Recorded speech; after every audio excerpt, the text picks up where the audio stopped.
Hey guys, welcome back to the channel. I'm Isaiah and this is Car Explained. In today's video, we are going to be installing the agency intake on my BMW 340i. I'm super excited about this. I've literally waited 2 weeks for this part to come, and I'm so excited for the turbo noise that this car is going to make. You can't hear anything because of the silencer, but this is really going to open it up.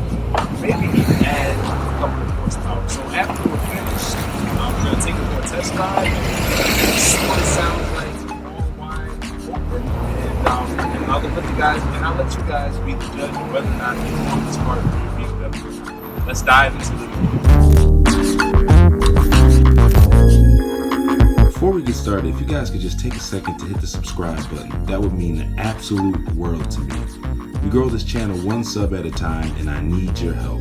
Okay guys, so to get started with this install, you're gonna need a few things. So one, I got a screwdriver with a T15 Torx head. I have a flat head.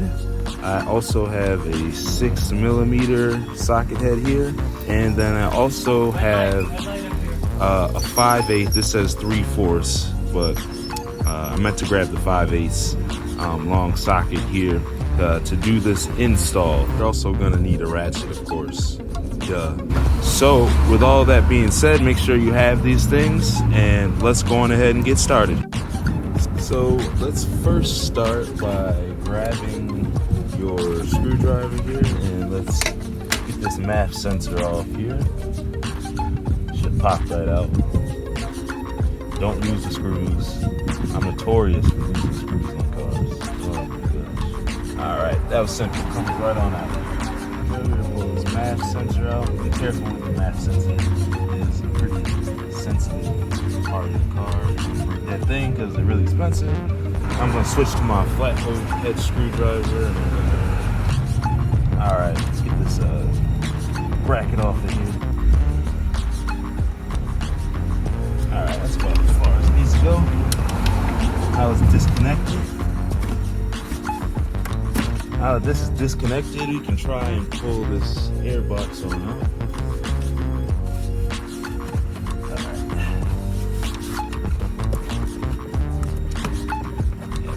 Give it a good tug, it'll come right out. Be careful about touching the metal heat shield right here.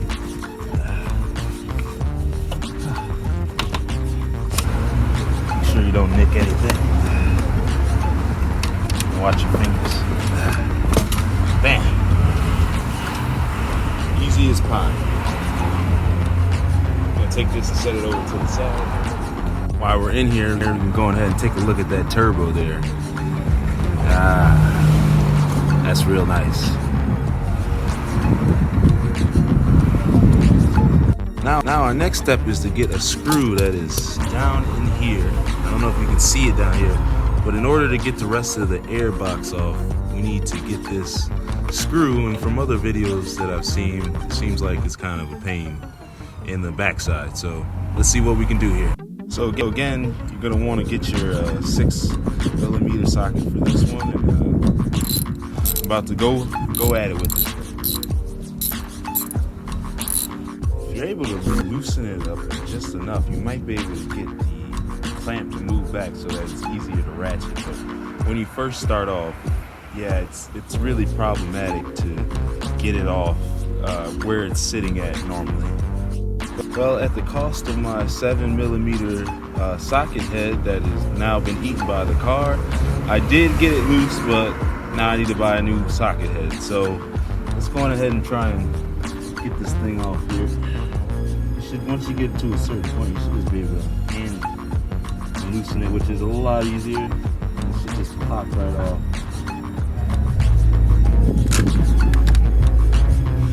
Alright, it's off. Alright. That was a battle and a half.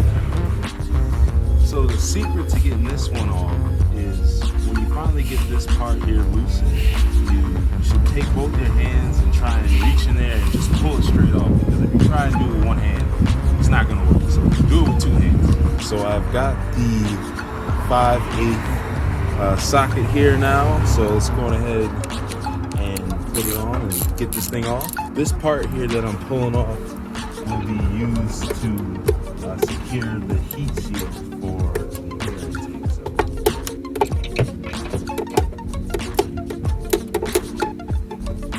this car is something else. There we go. All right, let's get our heat shield in there. So you're gonna reuse this grommet.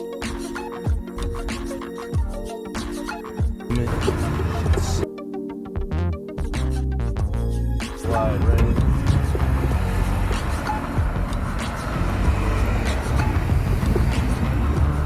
All right, now we got our intake pipe here. I'm just gonna unloosen these flathead pieces real quick. Oh man.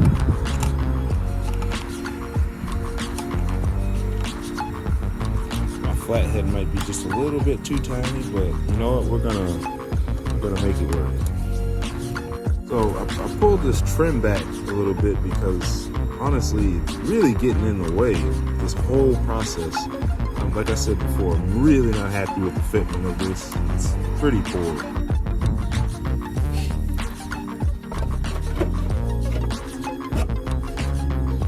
Without the strip, you can see it just went right in. Let's go ahead and get it in here.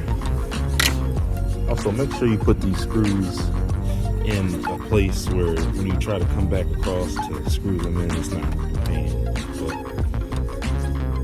just a word of advice.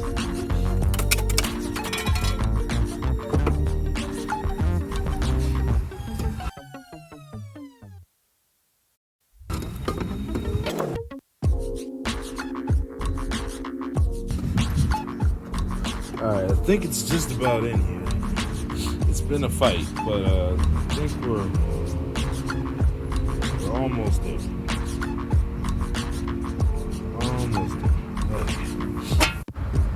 Alright guys, we've lost a lot of sunlight. I've lost a lot of hope, but this thing is almost done with its own screws, as you can see here. Don't drop them inside the car.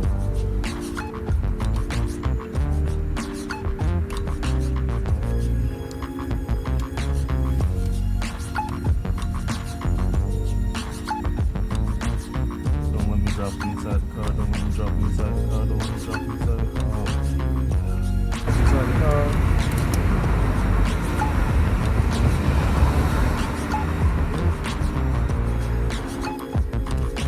I'll drop this inside the car.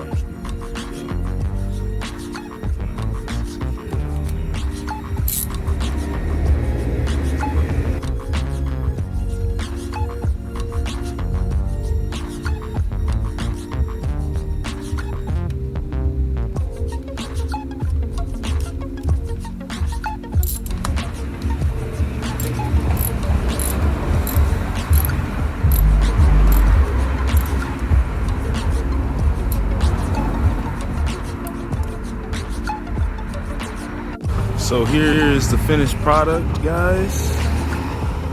This honestly took way longer than it actually should have taken, but maybe that could have been my fault. Maybe it's just because I've never wrenched on a BMW before. But anyways, guys, this is the final product.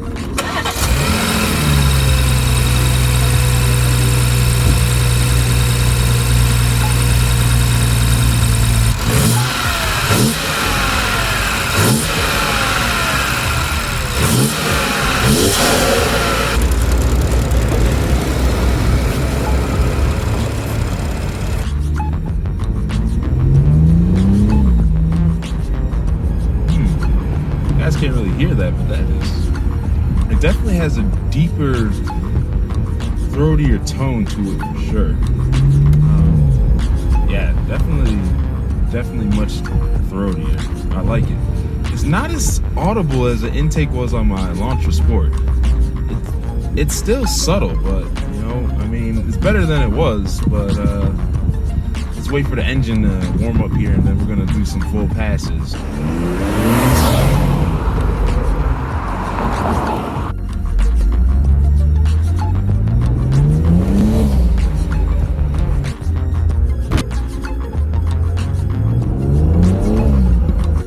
there you guys have it. That's the video, guys. We got the intake installed.